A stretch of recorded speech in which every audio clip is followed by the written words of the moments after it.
Hello and welcome to the Souloist Podcast. Good to have you here with me. I recently received quite a few questions from educators.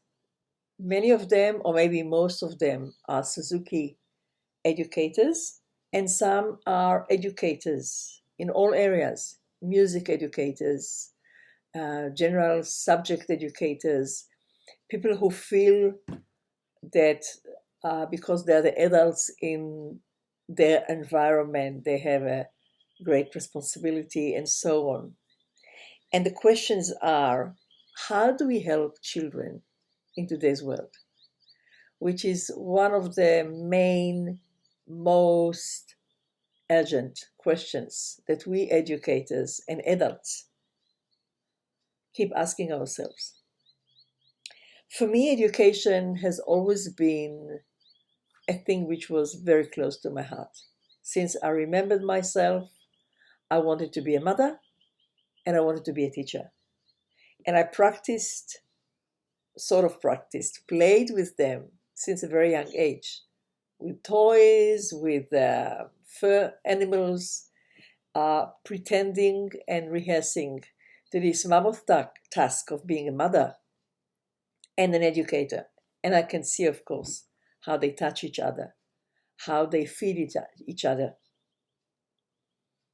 And I think still when I look back and I'm doing a stock take, being a mother was something which I enjoyed the most in my life. Yeah, and still. But now it feels that I only now I'm just enjoying the fruits. There's no work now, nothing which I have to do. Just enjoy the fruits of this beautiful two children that I have, a son and a daughter. And also when I look back, I enjoy the fruits of the teaching. I enjoy teaching. I really love teaching. I love being with children. I love spending time with children at all ages. And trying as much as I can to support and nurture parents in the process. So for me, it is through Suzuki Education. I am an educator, first of all, and I educate through piano because piano is my instrument. But I'm not a piano teacher. I'm a Suzuki Talent Education with everything that it contains. So to nowadays questions, I take it really seriously, and I have lots of questions and very few answers, I have to say. In the last few years, quite a lot of them, I think it's been more than 10 years. Yeah, more than 10 years, quite a few years. I need to look at my PowerPoint to see when did I start with a series of talks about Suzuki in today's world, which was the general title for this. And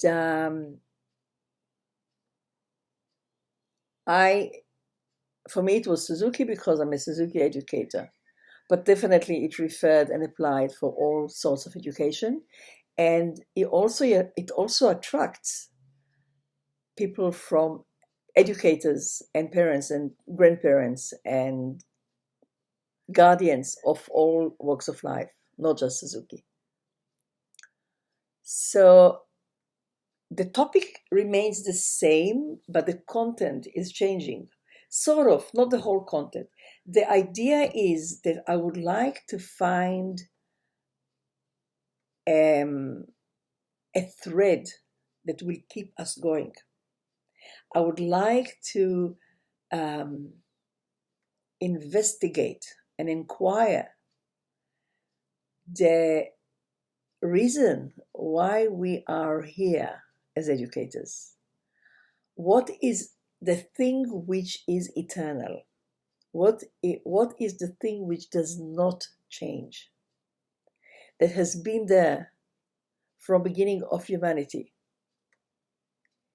and will be there, hopefully, until the end of humanity, if there will ever be an end of humanity. Hopefully not, but who knows? So for me, on every single stage of my life as educator, I'm asking myself the question, what is the core? What is the essence of our teaching? Shinichi Suzuki talked about love, and one of his saying is, where love is deep, much can be achieved. But love was not, it's not that if you love your child or you love your student, everything is being solved. No, that's not what he meant. Love is a constant fire that feeds the desire to teach, the desire to be with children, the desire to nurture the children. If we don't love what we do, really hard to do it well. But it's not that if we do the love kind of thing, if we only love, it will solve all the problem. That's not it. We need much more than love. Or let me say, on top of love and in addition to love and in companionship with love, we need lots of other things, like the skill to teach, the love to teach, listening skills. We need to be able, and if we don't have it, we need to develop the listening skill, really listening to what is said. And when we can do this well, to listen to what is not said, because many things are not being said, but are still communicated, not through words. And we will touch more and more things as we talk about it in the next episodes and so on, and also in some of the courses which are going to be offered again to parents and teachers.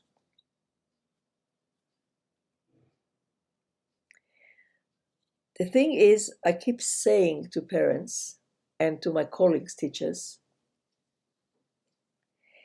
that to raise kids today is a mammoth task. So difficult. And I know that every single time I'm being sent a question, my first reaction is, I don't know. I have no idea. And sometimes it's also my second and last reaction, because many things I don't know. The world is going in a roller coaster of uncertainty, of new things every day, sometimes a few times a day. And we are finding ourselves facing things that we've never faced before. I will just mention a thing which has maybe nothing to do to the topic, but it has to do to everything. My country of birth, Israel, is going through a great upheaval now. They fight for the democracy. For 10th week in a row, they are filling the streets with protests from age 3 to age 100. When I see old people in wheelchairs and walkers sitting together and asking to keep the democracy, my heart cries. It's something which I've never thought it's going to come, even though some people said they saw it coming. So I'll leave this aside. I'm just giving it as an example. If people ask me, what can we do? I don't know. I really don't know. But I don't know is not good enough. Many children, especially nowadays, when you ask them something, they go. They don't even have to say the words. But we all know that this means, I don't know. I don't know. And I don't know too. But I want to know. I want to investigate. I want to inquire. I want to close my eyes and pray. I want to close my eyes and meditate. I want to close my eyes and reflect, contemplate, reflect. And when all of this is not happening or not answering the question, which is many times the case, I'll take myself to nature. I'll go for a walk. I'll watch the trees. Sometimes in my heart of heart, I'll even ask them. I'll stop in front of the tree and I'll ask the tree, what can I do? What can I do as an educator? What can I do as a grandmother?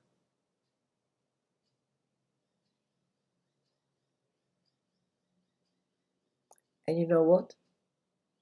Sometimes the trees or a tree will answer. And I know some of you might say, oh yeah, you're imagining. That's okay. It's just words that we say. And we're not going to start a new argument or war about is it true, is it not true? Sometimes it's a bird. Like last episode I talked about the raven that was sitting on my desk, really watching what I'm writing. And in a way, I thought maybe actually he is dictating me what to write in my journal. And when I read what was there, it's quite interesting. When I say interesting, I mainly mean there were things which I never thought before. So they did not come from me. They came through me, but not from me. I'm not that wise. So I would like to address one of the questions. One of the questions was, how can we today convince parents, and this one was referring to Suzuki parents, how can we convince them or transfer for them the message that listening to the recordings is so important, is the most important. And we might not convince them, like there are many things that we are not convinced, but someone told us that from their experience, it did help, it did create a change. This is what I actually do whenever I talk to parents, the parents of my studio, parents in the workshops that I'm teaching, parents in conferences, parents in online Zoom circles, and so on.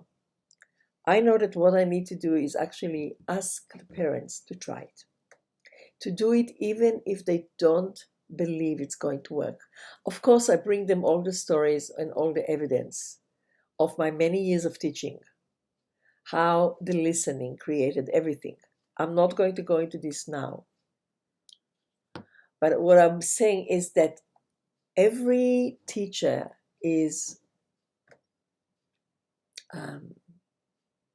embracing in him and herself the knowledge that listening to music is important and listening to the Suzuki recording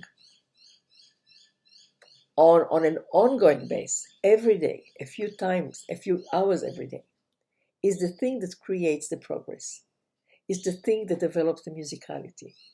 So when we teachers know it, then the next task is to find our way of conveying it to parents. And I'm also talking to you parents here, not just to teachers.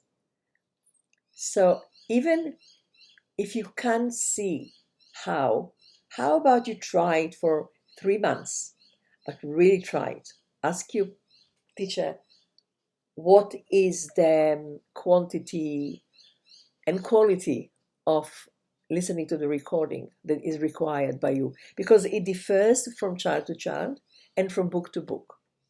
So consult your teacher. Ask your teacher to create a program for you, a listening program. And work together, you and the teacher. And every week, report back to the teacher if you've done it. Or report back to the teacher if you had problem doing it. So it's not about, I told you and you're going to do it. The challenges that are coming for you, but in doing it, discuss them with the teacher. I don't think there are teachers there or here that expect you to be told something, go home and do it straight away on the best side. Because you've got other things in your life as well. But work together. The Suzuki triangle, which is made of parents, teachers, and children, is exactly for this. So work with your teacher as a team. Teacher, work with your parent as a team. It's not a war. It's work in community, a community of 3 people, a community of a few families. Work together and keep finding solutions, because none of us in today's world have one solution and one idea. And even if we have one idea, we many times need to replace it by another idea. So in this episode now, I've answered mainly the question of how can we help parents understand that listening to the recording is very important, of utmost important. And once you convey it to your parent, make sure that you continue working together. Because we don't say, not to a child and not to a parent, but I've told you. So what if you told me? I'm being told so many things every day. We need the perseverance. We need to continue talking about it, but not talking as a point of maybe we do it, maybe not. So please, parents, please, teachers, continue conveying. And maybe nowadays you have to convey it more. Maybe nowadays you have to repeat it more. Continue working on this topic of listening. Listening is more important than practice. When I have a child that comes to listen and try to play something because they practiced quite well at home, but I can hear that they haven't been listening enough, I say to the parent and the child, don't practice this week, just listen. They usually like it, definitely the children. Listen 5 times to this piece every day. Listen 10 times. It depends how long the piece is and how old the child is. And this will be your practice. And that's it? Absolutely. And what if I want to practice? I did not say I'm not allowing you to practice, but not this piece. Practice all the pieces. So yes, with love, much can be achieved. Tell each other with love what needs to be done. But love by itself will not bring the melody to the brain of the child. Love is important, very important. So use love in everything that you do. Actually, use love in every or on every step you take in life.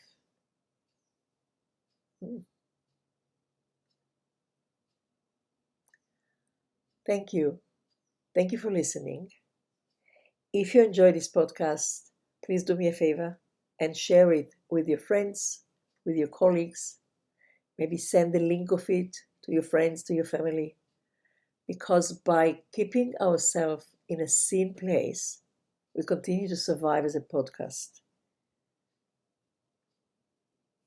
I don't want to add advertisement. I don't like them. So please help me by keeping the podcast where the podcast is, maybe even taking it to a better place. And if you have a minute, I think it's less than a minute, just log in to wherever you listen to your podcast. If it's Apple, Spotify, Google Music, everywhere that you can get your podcast. Please put some stars. The more the better, of course. And write a few comments. It keeps the podcast alive. And with podcast that is alive, I can keep talking to you. Thank you for listening. Lots of love to you.